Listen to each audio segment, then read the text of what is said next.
Hi, I'm Amanda Gross, and I'm making a video for GPE 340. First, I'll go ahead and throw my disclaimer up there again. This video contains characters shooting each other with dart guns. Even though the scene is on a playground, I do not condone any weapons, real or fake, anywhere near our school playground. Okay, so now having said that, I'll head into my checklist. So first, I'm supposed to show that the character still moves and the camera still tracks within my game. So this is my game. And as you can see, he still moves. And as you can see, the camera still tracks him wherever he goes. More on that later.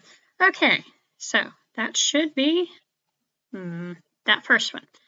Okay, we have a variety of weapons, and they should shoot differently and show the code, inheritance code of weapon classes, polymorphic code of a shoot function. Okay, so I'll show you my two shooting my guns here in just a second. Let's just pop into the code first though.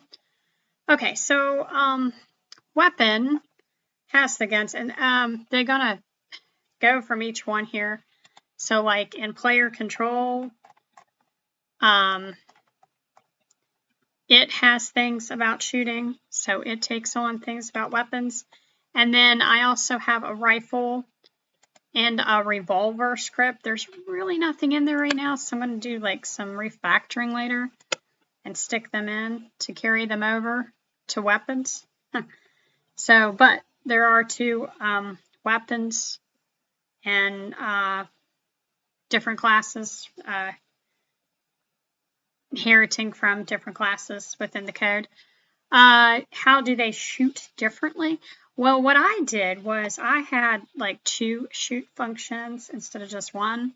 So I have a Boolean can shoot that, you know, it still instantiates the bullet and everything. This one down here basically does the same thing, and it's getting the component bullet as another class, since we talked about polymorphism. So right here is where this is the class for the bullet, where the weapon gets that from. Anyway, the weapon shoot, that's just a regular functioning shoot, but I'm also have a special shoot that you can change, and then like game designers can change into an inspector. And if they want to instantiate that bullet, they can, you know, give. I haven't decided yet whether the revolver or the rifle, or I don't know which one's going to have the special bullets yet. You know, I just don't know. I can make up my mind to decide. So I did it this way, and like commented on the code, shoot to special shoot. And what makes it special is the bullets do more damage right here, because I have this extra damage part that this one up here does not have. Okay, so that is basically the code part for a variety of weapons. Oh, I need to show them to you in the game though. So let's unpause. And then my little mousey is going to go over here. And he's going to go pick up a weapon. See, so right there, he's got the rifle. There, see, it's longer. I think you can see the rifle. And now, if I'm just going to stop playing and going back in again, so I know for sure that it's going to behave itself and work. And now I've got, and you can see it, it's a teeny tiny gun. I know it is kind of floating above his like cheek there. I didn't quite get that down the way I wanted it to, but there is two guns. And there are two shoot functions. And then I think I'll just choose this one, because when we get into kinematics and everything, I'll talk about this one, because this one is absolutely correct. I like that one. Okay, that one just took forever on its own. Let me pause it there, and what's next? Inverse kinematics. Aha, well, here we go. Show in the game. Moving the weapon moves the character's hands, and show and explain the code that causes this to occur. Okay, so if you move him in the game, wait a minute, what am I doing? There we go, here we go, here we go. Okay, so the kinematics, excuse Excuse me. Let's see. I've got to get my player. Where's my player? There he is. No, it's big slide. Okay. So sorry. Okay, so basically, when you take him, actually, I might need to, do that. And then if you you can mess with his hands and things here. There we go.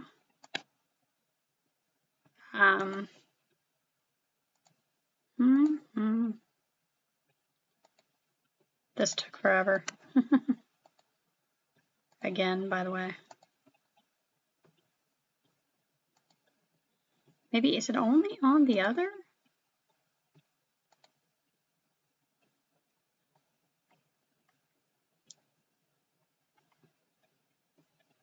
All right, I'll get that part in a minute. But I know it's in this, though. If you go into prefabs and if you go into the rifle prefab, you had a right hand and a left hand, so that when he was in the scene, yeah, I had to go and look at him in the scene and get them from the scene and write down the positions to put them so that it would go right to the player. Let's see, can it do it this way? But actually, if you're supposed to be able to, like if I take, I do not know why it won't let me. Okay, what if I do, nope. Oh, come on, dude. Okay. Nope. Nope, nope, nope, but that's all that stuff ready for this week.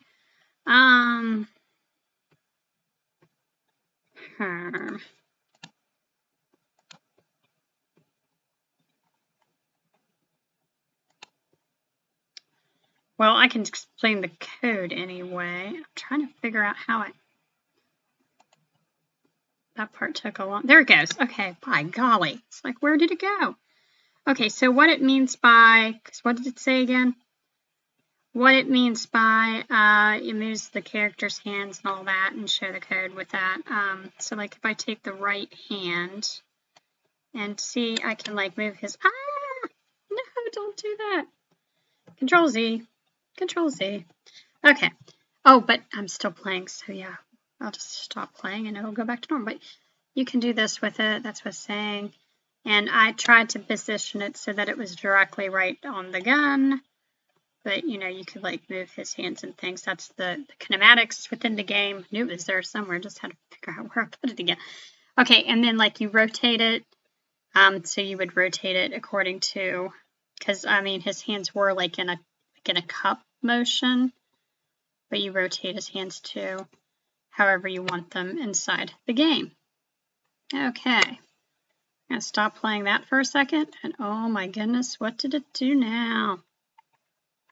Why did it do that? What on earth? Like, I don't know why I did that. What is that? Oh, I put it on the plane. Okay, sorry. That was entertaining. Okay, so anyway, what else for inverse kinematic? Oh, explain the code. Okay, so show the code. Show the code. Show the code. Okay, so this is all that's setting it up to the weapon, and all of this is where you are using the kinematics, the IK, to get it to do that. So you had to take the equip weapon. You know, you have the right hand target and the left hand target, and I'm glad we don't have to do this with feet. I don't think he's going to be shooting with his feet though, even if he has a mouse. Okay, so the animator, I had to take the IK position, position weight, rotation, rotation weight. So I did that for the right hand, and I did that down here for the left hand. So it's like the same thing, except this is right and this is left. And then you had to take it to the right hand target, the position, and then the rotation. And then you had to do the weight too. 1F was weight. Then we had to do set position and rotation of the weight down here as well.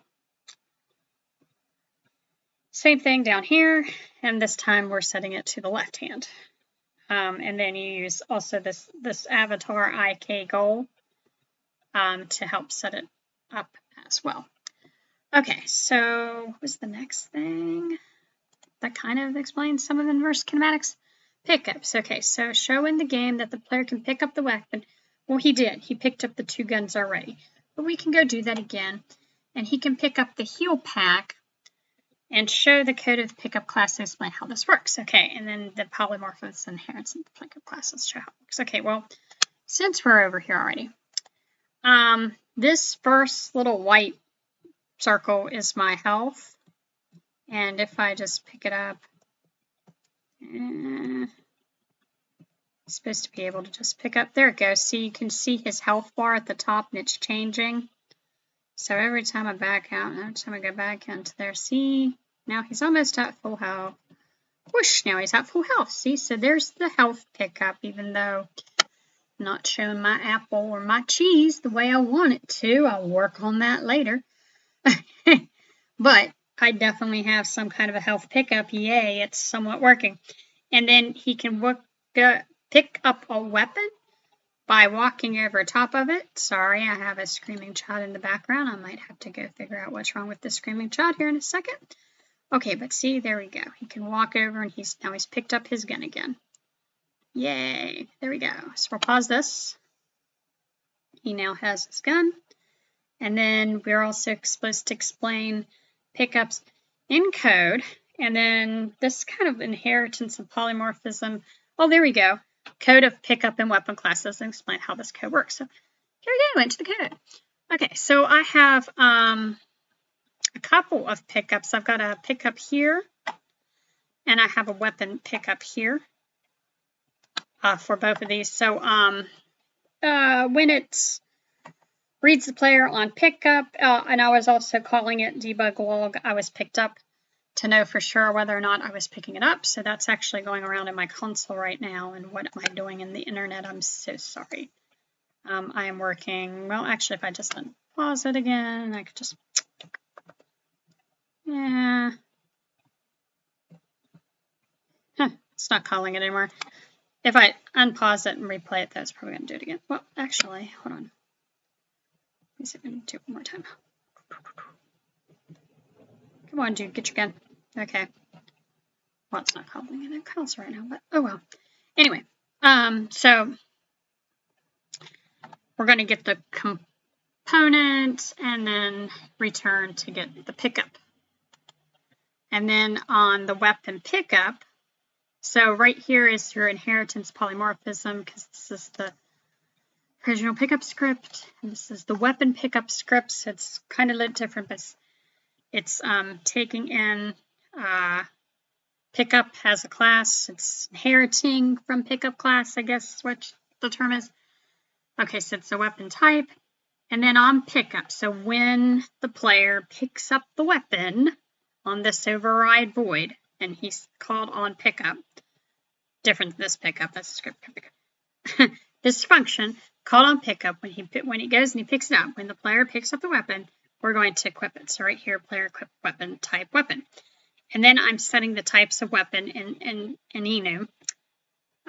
So public enum weapon type, it's a rifle and a revolver. And eventually, because they connect the weapons, connects as well.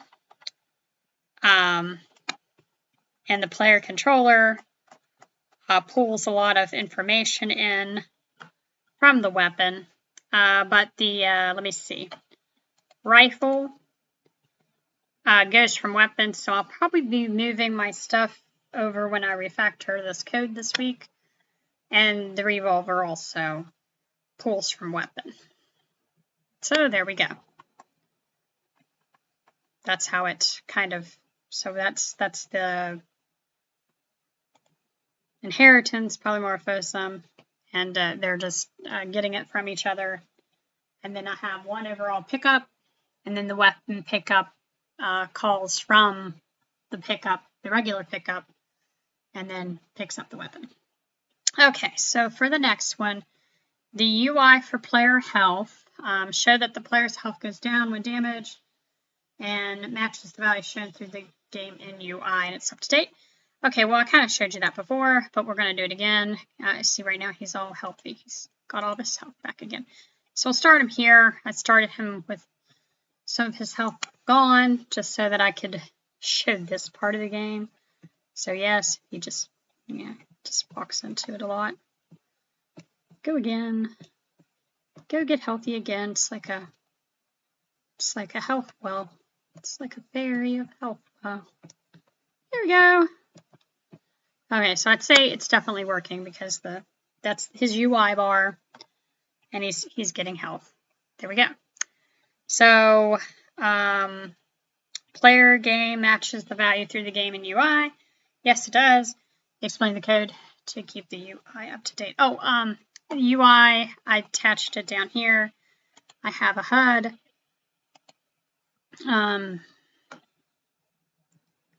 So I have a HUD here to try to get it to do the thing. I added on a health bar, which is this. And then this, I have a target health. This is for when he's targeting his enemies. So I'll show you that here in just a second. I like what I did to that. Anyway, over here, player, target health bar. This is how we're getting, oh, this is the added extra feature too, because not only does the player down here have health, but when the player looks for the enemy, the enemy is going to get a health bar too. So that's actually my added function too, since we're on UI and player and health. Yeah, when you were asking about a new mechanic above and beyond, my new game mechanic is going to be targeting the UI. Okay, but anyway, health, let's see. The UI. Did I show you health yet? I don't even know if I did. Right here, though, is, no, I did not. I just did the targeting script, not the health script. Okay, here. This is the player's health. Okay, so here's his health bar, which is another scene. That was the blue thing, red thing that it goes blue when he's fully healthy. And red is stop, and he's gone down. Okay, and he has a maximum float health, and then this text enemy name is going to give a name to the enemy. So I'll show you that in a little bit, because like I've got a cat target right now, and it's just like target practice. But as I add more enemies, I'll name them. Okay, so anyway, and this is the adding health. So this is how he gets the addition for health. From the pickup and such. This is going to be the take damage, so the player and the target get to take damage within the health script. But the UI is up here and in the game where I showed you over here on the player HUD. That's working. Yeah, I'm just so happy it's working. Okay, next part. Okay, so pickups, inheritance, UI. I'll go back to the new game mechanic here in a minute. Okay, a killable target. Well, that kind of like goes with it though, because, okay, so I've got a killable target, and the target respawns every time. Now, if you look at the start of this game, here, I'm just going to not play. See how it disappeared? There you go. That's it, spawning over time. So, and this is like the new feature in the code as well. So, all of this is going to be on target. The whole thing is going to be on target. Now, when I play, the cool thing about the target is see how it has the bar like he does, the health bar up here. But my extra game mechanic, my new feature, is that the bar is over top of the target's head, and then it goes away if he goes away, which is really cool. And see, as soon as I start up the game, in comes the enemy. So that's enemy spawning right there. Probably need to switch that so he goes to a different place and back him up a bit or something, because like he's like on top of blocks. And this cat is not an enemy yet. Enemy yet. He will be soon. Okay, but if you like look at the console down here, since it's already up, so if you look at the console in this area, as I shoot him, There we go. He's going to shoot. He's got 3 health. He's got 1 health. We killed the target. Oh, wait. You see how it's going down up here too? So this is the cat target. So we're trying to kill the cat target. Now if we go over here, and we get... see? It switched targets because he went away from that target. So now he can go and kill this one. Oh, and it, like, is freezing. What's he doing? Woo! But the bullets are disappearing. See my little Nerf gun bullets? I like my little Nerf gun bullets. I think it killed it. It did kill it. Huh. Well, it's somewhat working. All right, anyway. But my new thing is that it's that it disappears too. So, like, if I walk away. Run away, run away, run away. Ah, there we go. Target gone. Because they're back this way. Now if I go back. If I go back. And I retarget a cat again, they're back.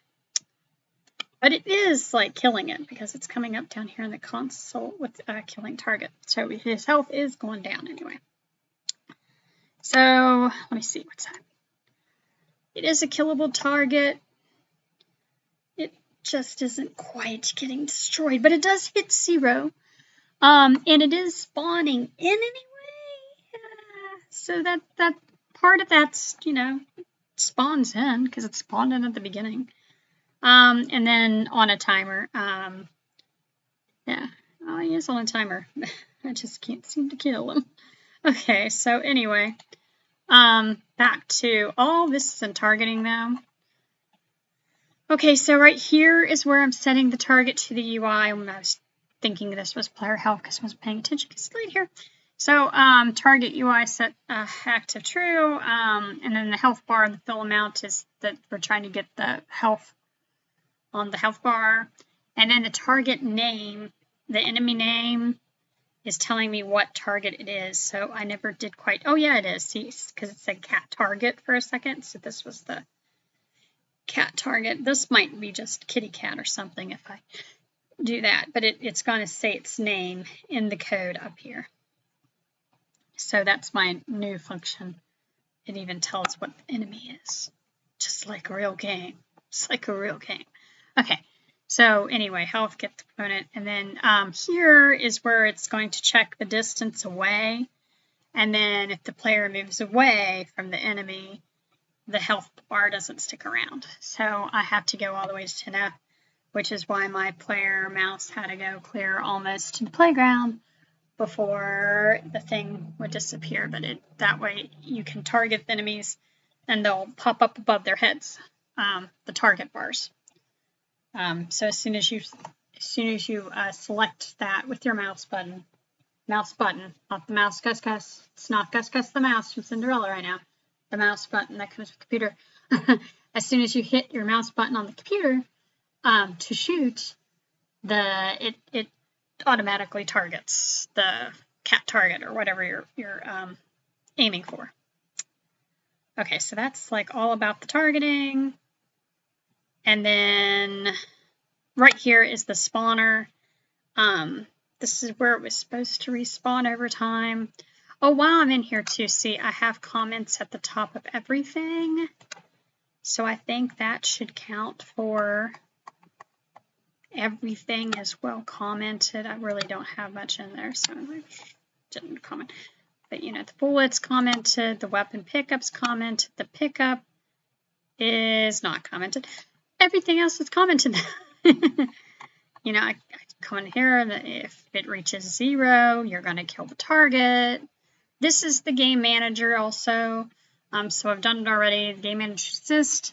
And it is not this game manager, and if it's not this game manager, you're going to destroy the second game manager because you can only have one game manager because you're going to have Singleton because now it's coming up, even though I don't think I've had it yet because it's always coming up in these things. So Singleton made already for when they say, oh, hey, make a Singleton.